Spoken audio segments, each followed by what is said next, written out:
Okay. Starting with, I said, Bret Hart has always been right. Goldberg is a spoiled, entitled, ungrateful asshole. Lauren, we got to call it like it is. Like, Goldberg got a retirement match in Atlanta against Gunther, where Gunther did a pretty good job of putting over a 60-year-old man. And yet Bill Goldberg has the audacity to go on Ariel Helwani's show the next day to bitch and complain about how it didn't go the way he would like it. It didn't go to the specifications that he wanted for a retirement match. The fact, Lauren, that Goldberg thought they were going to give him this 6-month build-up. Yeah. And then he was going to wrestle a match. And then after that match, they were going to give him 20 minutes on national TV to cut a retirement promo is absolutely ludicrous, okay? They showed about 2 or 3 minutes of his speech. They let you know he was doing a speech. Then, because it's NBC, they have to cut the show. That's what happens. They can't give you 20 minutes of a 2-hour show. Yeah. So they aired the entire speech on social media. Good and job. the entire speech got like 1.5 million views. Everybody fucking saw it, Goldberg. Awesome. I don't know what more you want.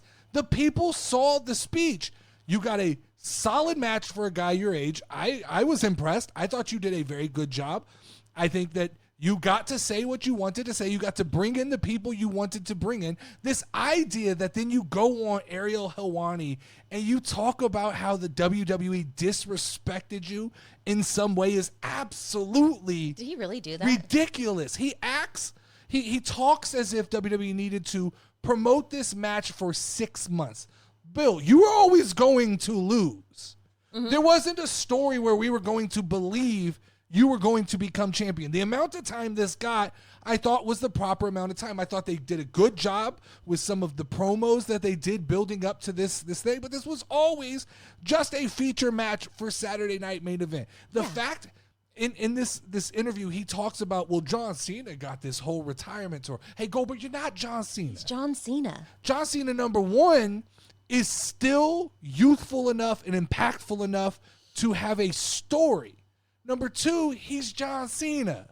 You're Goldberg. Hey, Goldberg, you're great. You had a great legacy in pro wrestling, but it's been a long time since we saw you. I'm not, look, do I think that Goldberg should have gone out getting choked out by Gunther? Nah. I think there was a better way to run that story, but he should have worked those details out with Gunther and Triple H before the match. But the reality is, based on this interview that I saw with Goldberg, he's not mentally done. And that's the problem. Bill Goldberg didn't want one more match. He wanted one more run. He wanted one more impactful 6-month run on Monday Night Raw, and that was just never a reality. So now he's fishing for another match. Whether it's in WWE, I think he's looking for another match possibly in AEW. He's probably looking for TNA at this point. He'll probably take what he could get. Yeah. The problem is you're like 60 years old, dude. Like, I don't know. Coming back for one match is novel. We get excited. I don't think that there's anybody clamoring for 6 more months of Goldberg. And that's just is what it is. For the most part, nobody really wants 6 more months of Sting or 6 more months of Ric Flair. Yeah. It's a novel thing. And you chose to say that you're retiring, so this was the last one.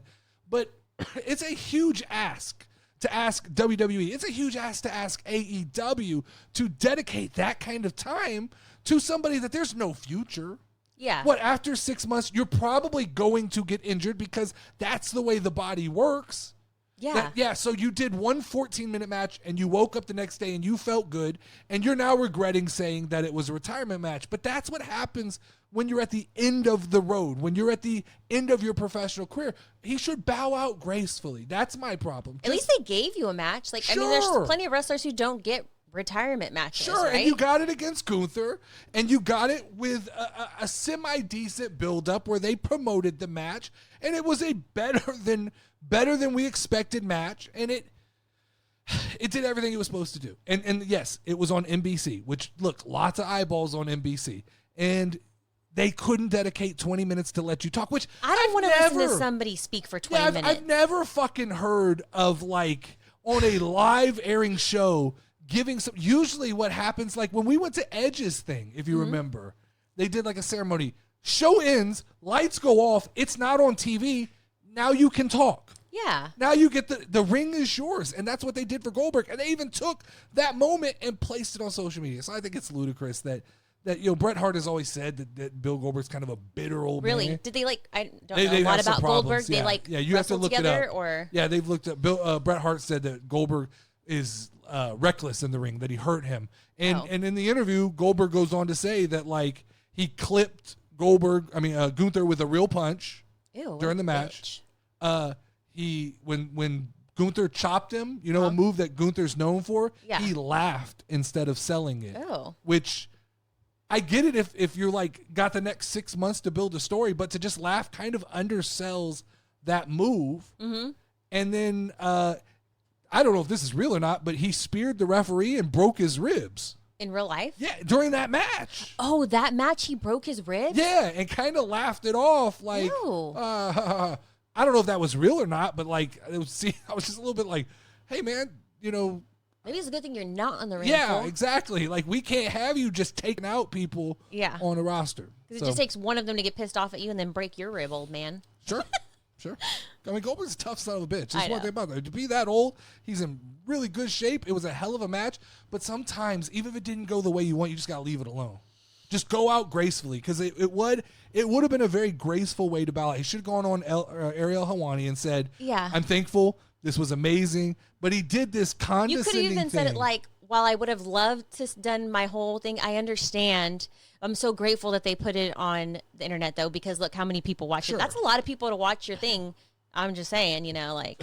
And he's just condescending the whole interview. It's like, this was, thank you for doing this, but it wasn't the way I wanted it. And he kept saying, which is weird, this is how crazy people talk.